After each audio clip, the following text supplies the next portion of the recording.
Glen Rose, Texas.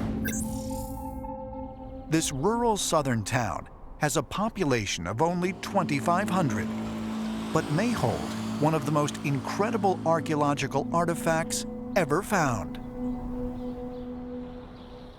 At the Creation Evidence Museum is an ancient hammer known as the London Artifact, named after the central Texas town where it was discovered in 1936. The hammer itself was found in the Travis Formation. It's a concretion of sandstone. And it usually takes about 140 million years for this to form. That would put it at 140 million years old. Mainstream scientists contend that the first modern humans emerged only 200,000 years ago. But if so, how is it possible that such an artifact exists? The hammer was scientifically analyzed in the 1980s by two independent labs, the Creation Science Foundation based in Australia and the Battelle Memorial Laboratory in Columbus, Ohio. Incredibly, both labs concluded that the hammer could indeed be over 100 million years old. Part of the handle actually is starting to go through a process called coalification. It's where you have inorganic material and organic material changing into coal. This is something that just simply can't happen in the span of, say, 100 years. Like most people saying, oh, this is nothing more than a hammer that was left behind by a would-be prospector from the mid-1800s. In addition to coalification, the handle of the hammer shows signs of petrification. This process of the organic wood being replaced by mineral crystals takes millions of years. Test results concluded that the material on the hammerhead consisted of 96.6% iron, 2.6% chlorine, and less than 1% sulfur. Incredibly, this material contained no carbon to indicate modern manufacturing. When we were making steel for tools, part of the process is to use a blast furnace to remove carbon out of it completely, but we always have about 0.2 to 2% left over. There's always a carbon signature on our steel, but there wasn't any carbon whatsoever that was found in this particular material. This object may be as old as 140 million years. And obviously, that's a crazy proposition if you think that modern-day archaeology suggests that we've only been around for about 10,000 years, creating stuff with our own hands. So this falls into the category of out-of-place artifacts. Artifacts that shouldn't exist.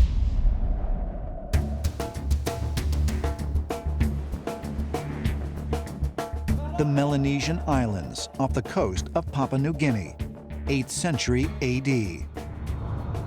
According to legend, Aboriginal tribal leaders set sail east toward the Hawaiian Islands. They carry with them a highly revered ancestral crystal skull. Today, that skull, known as Synergy, is under the care of guardian Sherry Whitfield. It was given to her as a gift by a European businessman. When I first got the skull, I only knew a little bit of the history of it. I knew that it had come across the Pacific in a reed canoe. It had been in Hawaii, on Easter Island, with the people of the sky. In the 1600s, the skull was given to a young nun in Peru. On her deathbed in 1720, she passed the skull to a native family and said, keep the skull until the right person comes. And she gave them the history, and they disappeared into the jungle.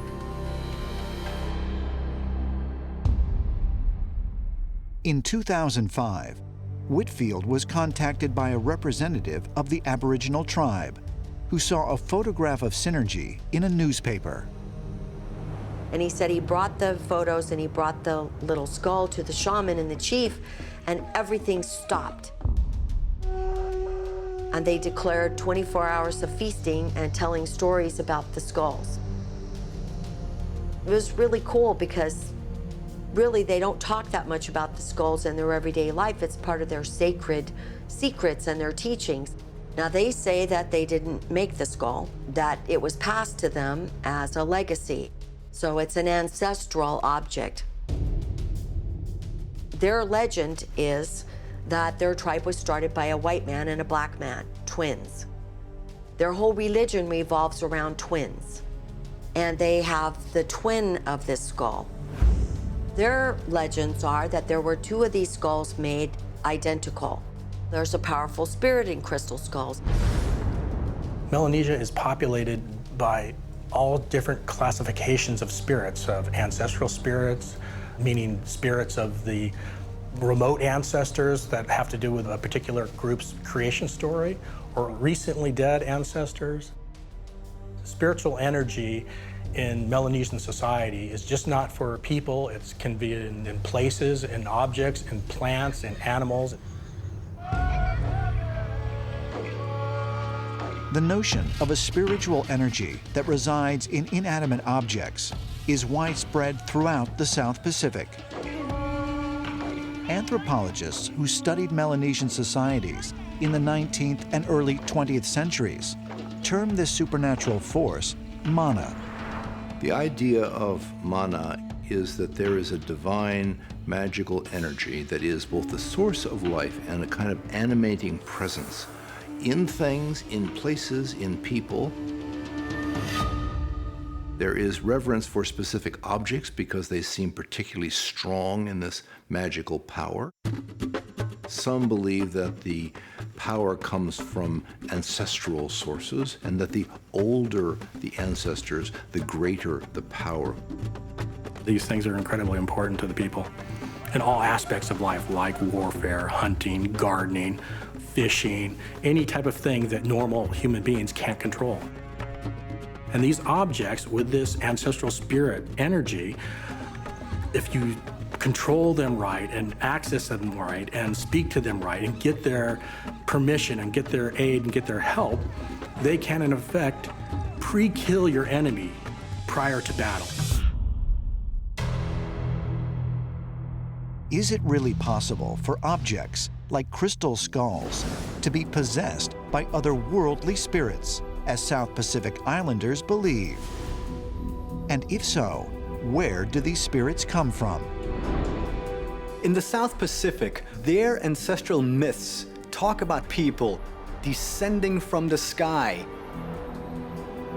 One of the mythologies talks about two brothers descending from the sky, Barkulkul and Maralul, and the time in which they spent. It was considered to be the golden age. After that time ended, guess what? The two of them went back up into the sky to return where they came from, the stars. The core message of crystal skulls is that our ancestors are very specific, that these are divine, that these are ancient. Some of them are definitely known to be used for divination, whereby somebody basically makes contact with an intelligence who is either contactable or resident within this crystal skull.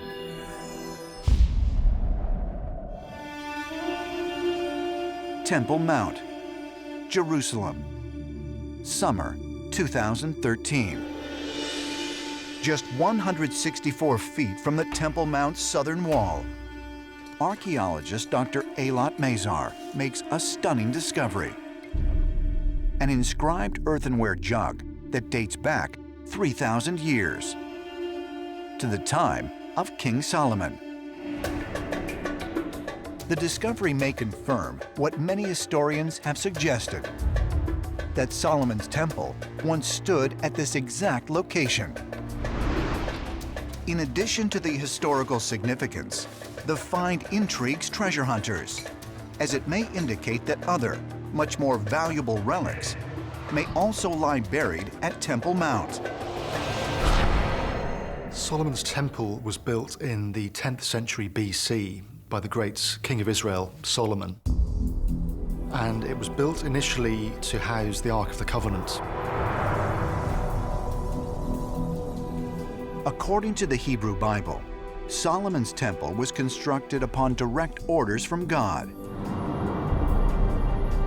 Although it is best known for having housed the Ark of the Covenant, and possibly even the Holy Grail, some treasure hunters believe another relic of profound historical significance may lie buried at the site. A relic that ancient astronaut theorists claim is of extraterrestrial origin. Solomon's Ring. One of the lesser-known great treasures of history is Solomon's Ring, and it is said that this ring had the name of God engraved upon it in a very secret and cryptic way. The ring was representative of the authority from beyond this world.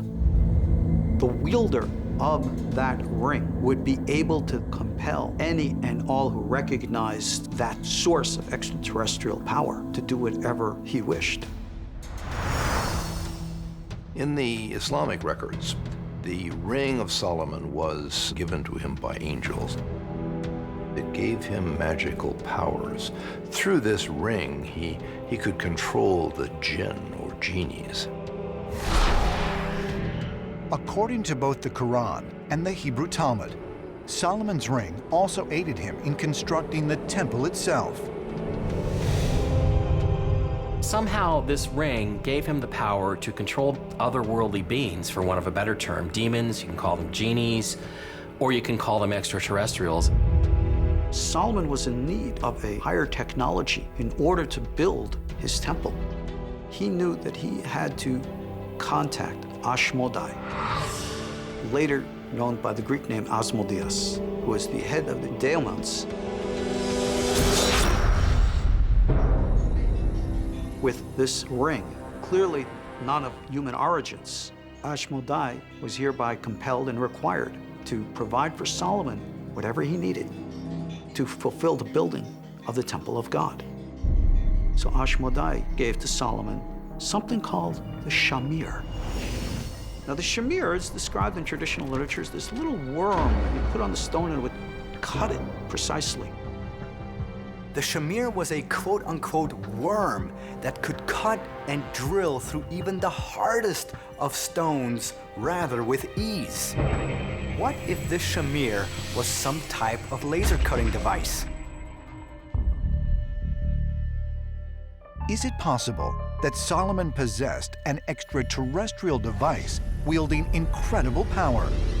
Power that gave its bearer control and command of otherworldly beings? And if so, might this explain the mystery surrounding the disappearance of Solomon's Ring? Solomon's Ring, like many of the other temple treasures, like the Ark of the Covenant, were considered too hot to handle by average human beings. These things were concealed when the time was made proper. In 586 BC, the first temple, Solomon's temple, was destroyed, sacked by Nebuchadnezzar, the Babylonian king. One theory holds that the most fabulous treasure we can almost conceive of, gold, silver, the Ark of the Covenants, possibly Solomon's Ring, are buried in a secret chamber beneath the Temple Mount. Could the Ring of Solomon, like the Ark of the Covenant, have been hidden somewhere under Temple Mount for hundreds of years? Or has it been discovered and secreted away to another location? In 1867, British Army engineers mapped the vaults under the temple ruins and discover pointed arches with keystones after the Gothic style. Archaeologists would later discover artifacts including a sword, a spur, a lance, and a small cross, all of which belong to the 12th century warrior monks known as the Knights Templar. Originally formed in 1118 AD to protect pilgrims traveling to Jerusalem, the Knights Templar were based at Temple Mount. During their time in Jerusalem, the group of warrior monks rose from relative obscurity to being the most powerful order of the Crusades. By 1139, the Pope makes them answerable to nobody except himself. When you look at ancient biblical histories, and I do treat them as histories, basically the Ark of the Covenant and Solomon's Ring are the two most powerful weapons of the Bible, and the possession of either one of those would have made their order, the Knights Templar, virtually invincible.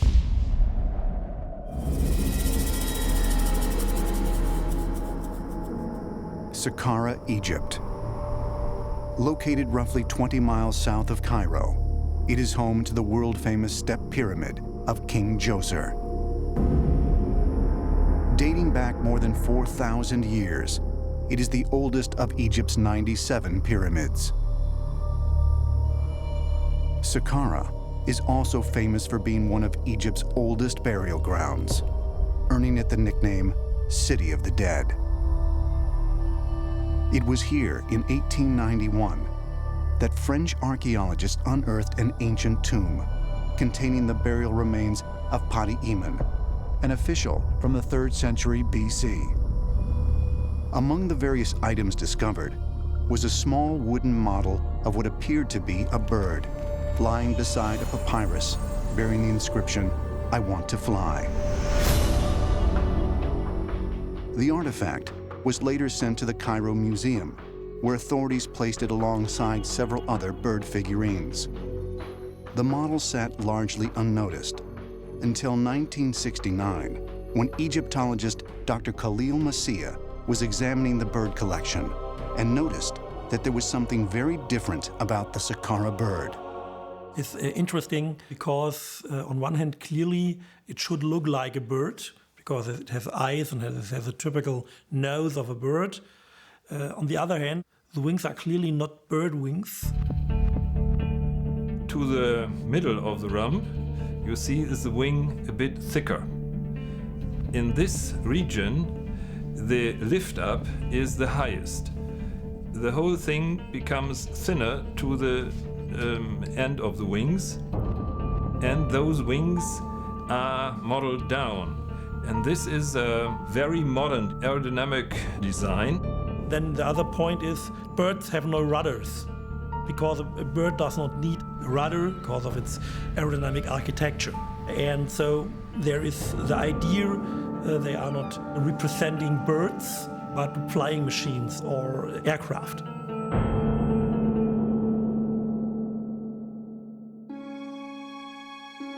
Could the ancient Egyptians have possessed the power of flight? In 2006, aviation and aerodynamics expert Simon Sanderson built a scale model of the Saqqara bird, 5 times larger than the original, to test that possibility.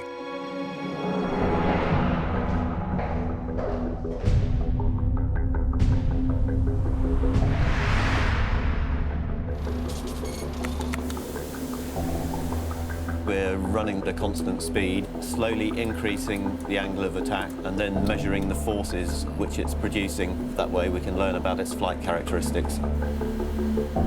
At 10 degrees we're producing 4 times weight in lift, so it actually would be flying now. That's good. Tests shows the Saqqara bird is a highly developed glider. And this is a design we use today. During the Sanderson tests, it was discovered that the only thing preventing the Saqqara bird from achieving flight was the lack of a rear stabilizing rudder or elevator needed to maintain balance. Is it possible that the Saqqara bird ever possessed this critical component?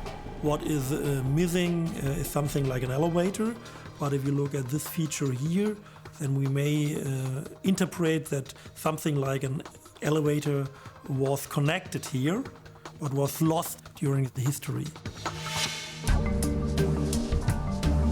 Computer models seem to confirm that the Saqqara bird is certainly airworthy. But there is another problem to consider: launching a glider. Modern methods require the use of a tow plane that pulls the glider into the air, then releases it when a proper altitude is reached. So how might the ancient Egyptians have launched the Saqqara bird? The scientifics of Egyptology told us that such a bird could be powered off by catapults to fly. And we had a high acceptance by Egyptian scientists.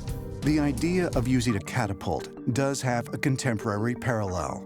Many of today's glider enthusiasts employ a bungee cord system to launch their sailcraft into the air. But if the Saqqara bird is capable of flight, where would ancient Egyptians have acquired such technology? I think that people in ancient times were visited by beings coming not from this earth, and they gave us culture and scientific technologies to improve our life on earth, coming from the primitive to a higher developed culture.